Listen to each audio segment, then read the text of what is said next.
My name is Hiyasha and today I shall be taking Trinity Grade 8 Speech and Drama Examination. My theme for today is animals and all my pieces will be revolving around the same. But in each of the piece I shall display a variety in mood and style. I shall begin with the play. An extract from the play Morning Raga by Mahesh Dattani. I shall be playing the role of an elderly villager, Appara, in conversation with Abhinay, who is a city boy who has come to the village in search of his roots. Abhinay has put up his mother's picture up on the wall with a sandalwood garland around it. He is taking out some of his mother's photographs from the chest. He shuts the chest and places the framed pictures on the chest one by one. Abhinay switches off the lights and lies down. He tosses a bit. It is dark. He opens the window and lies down with his eyes wide open. The moon appears from behind the cloud. The water body now reflects the palm tree. The moonlight lights up his mother's garlanded photographs. In one of the photographs, his mother holds a Carnatic violin. Abhinay looks at it. He gets up and goes into the other room and has a conversation with his father. Cut to early morning, sitting near the riverside, Appara was in conversation with Abhinay.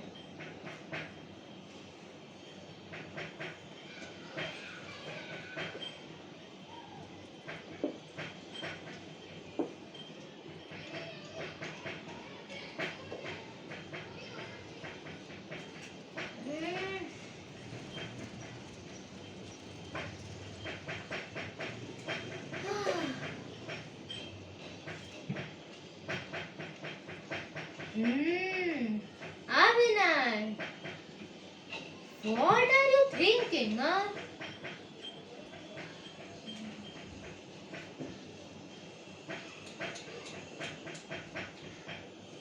I heard the noise from your house last night.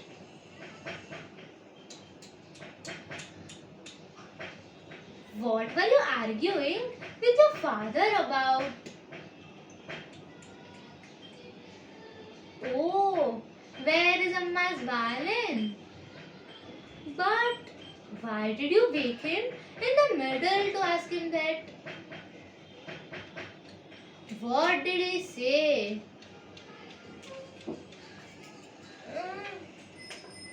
He doesn't know. Expected he will answer like that only. Ah.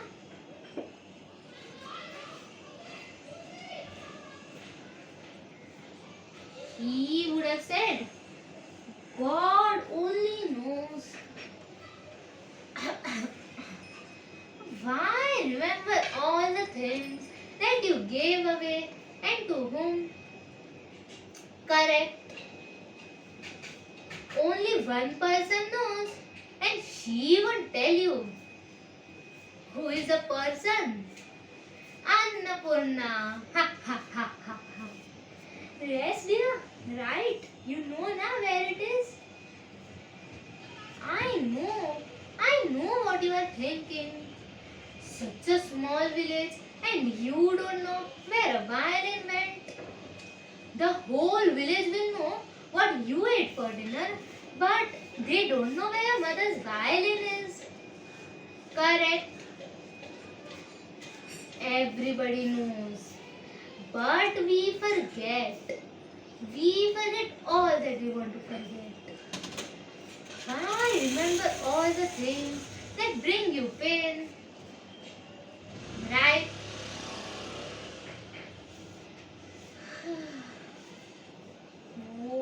Oh. Are you feeling unwell, my mother? I am talking to your grandson only, not any stranger from the city. Do you know where the Carnatic violin came from? France. Many centuries ago, the French people presented their violin to the great King Tipu Sultan. Very proud people. The king then returned it to his musician because he was very unhappy with the sound. What is this sound? He said, make it sound better. His musician then returned it to the friends and showed them how to use it properly. That is how the Carnatic violin was born.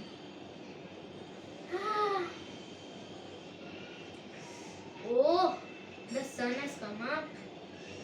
Annapurna, Annapurna. She is not feeling well today. I better wander away. Ah, let me leave before the sun comes overhead. And you, stop worrying and thinking so much. Here, your aunt has sent some delicious village food. Do grab a bite. It will bring back some fond memories of your mother. Okay? Annapurna, let's leave. No. No.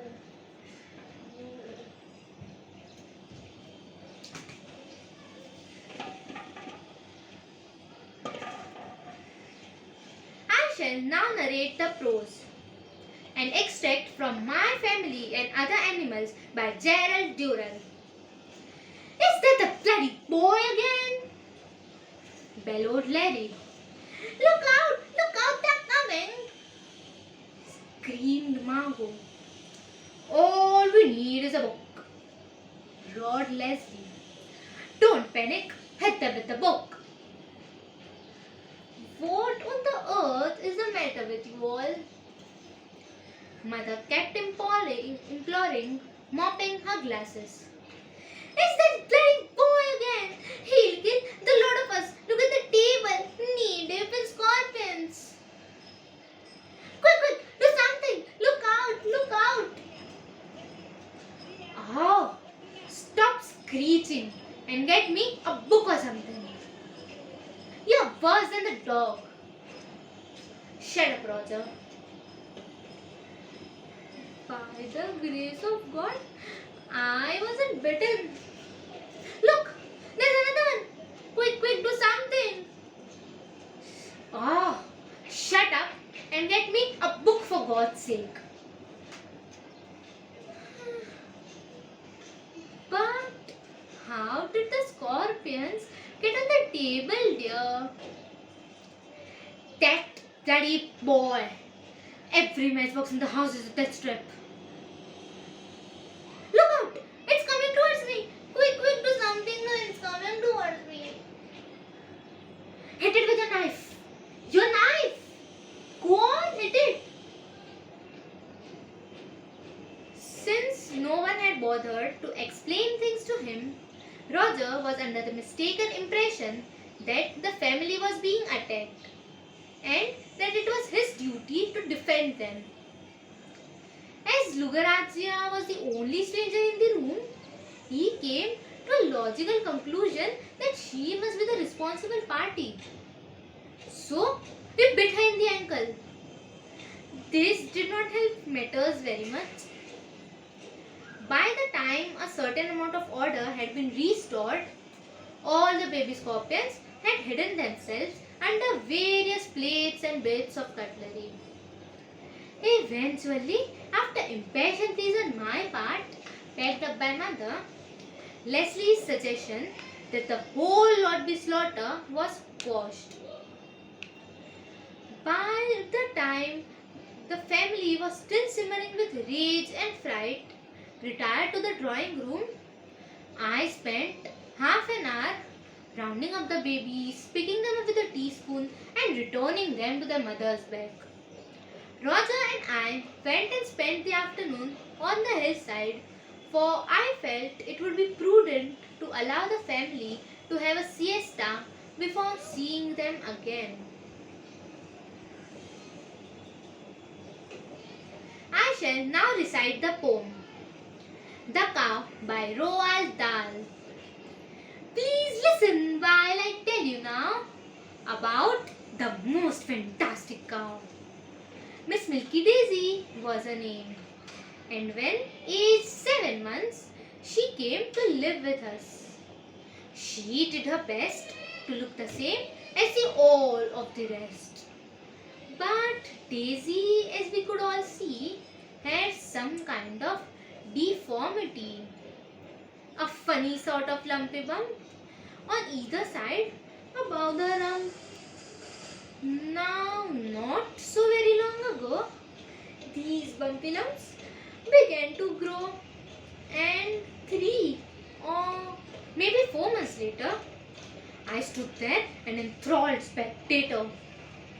These bumpy lumps burst wide apart, and out there came, I crossed my heart, of all the wondrous, marvelous things, a pair of gold and silver wings, a cow with wings, a flying cow. I have never seen one up till now. Oh, Daisy dear, can this be true? She flapped her wings and up she flew. Most gracefully she climbed up high. She fairly whisked across the sky. You should have seen her dive and swoop. She even did a loop-the-loop. Of course, almost immediately, her picture was on live TV. And millions came each day to stare at Milky Daisy in the air. They shouted, "Jeepers, creepers! Wow! It really is a flying cow!" They laughed and clapped and cheered and waved. And all of them were well behaved, except for one quite horrid man who had travelled from Afghanistan. This fellow, standing in the crowd, raised up his voice and yelled aloud, "That silly cow! Hey, listen, Daisy, I think you're absolutely crazy." Unfortunately, Daisy heard quite clearly every single word. "By gosh!" she cried. "What awful cheek! Who is this silly foreign freak?" She dived, and using all her power, she got to 60 miles an hour. "Bomb's gone!" she cried. "Take that!" she said, and dropped a carpet on his head.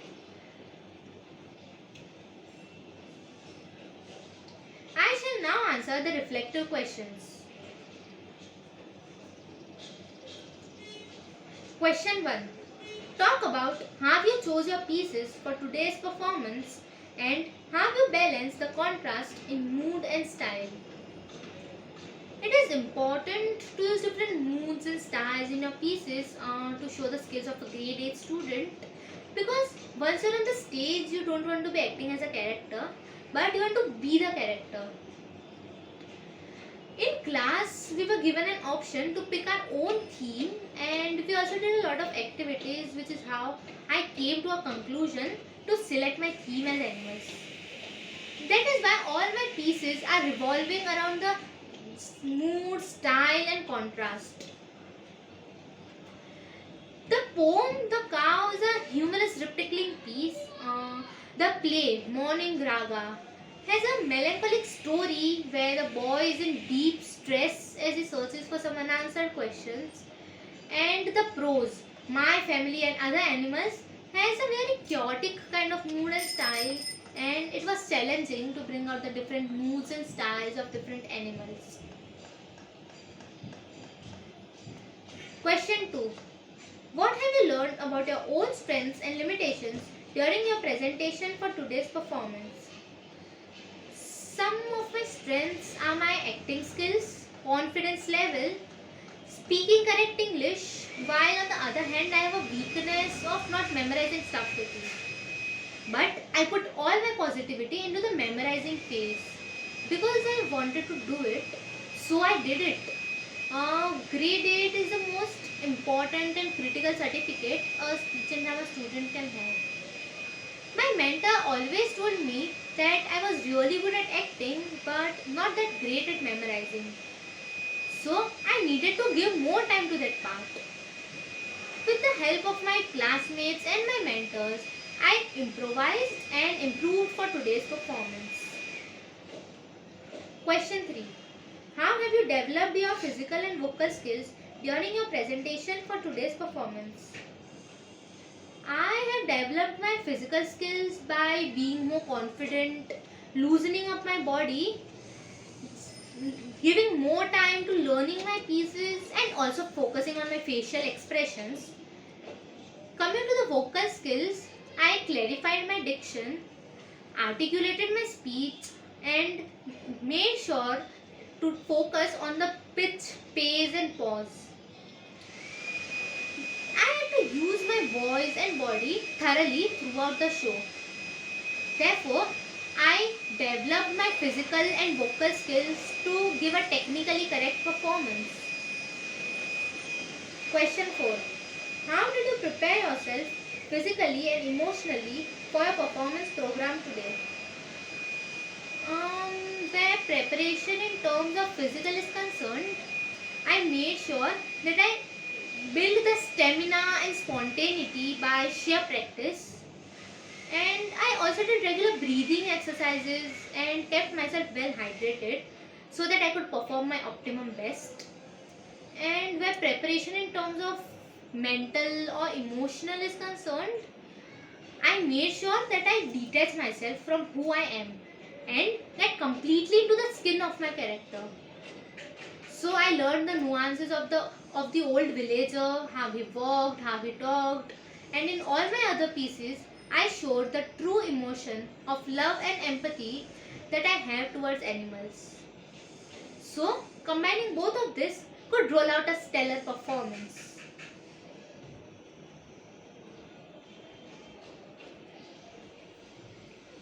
With this, I end my Trinity Grade 8 Speech and Drama examination.